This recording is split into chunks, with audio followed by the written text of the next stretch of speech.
بسم اللہ الرحمن الرحیم۔ سوال یہ ہوا کہ عورت کا اپنے سر کے بالوں کا بیچنا کیسا ہے اور آنے والی کمائی کا حکم کیا ہوگا؟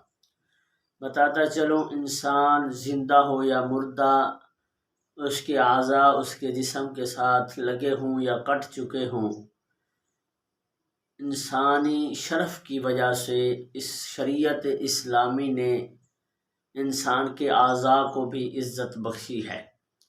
اس لیے انسانی اعضاء کا بیچنا جائز نہیں ہے۔ تو اب عورتیں اپنے بالوں کو بیچ نہیں سکتی اور آنے والی کمائی کھانا بھی جائز نہیں ہوگا جو پیسے وغیرہ ملیں گے۔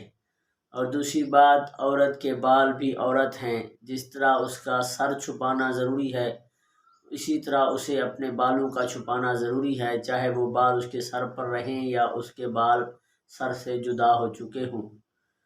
تو اگر یہ بال بیچے گی تو غیر مرد دیکھے گا، پھر وہ آگے بیچے گا، اس طرح پتہ نہیں پھر اس سے وہ وگ بنائی جاتی ہے، کتنے مرد دیکھیں گے غیر مرد، تو یہ سراسر گناہ اور ناجائز ہے۔ اس لیے عورتوں کو بال بیچنا جائز نہیں ہے۔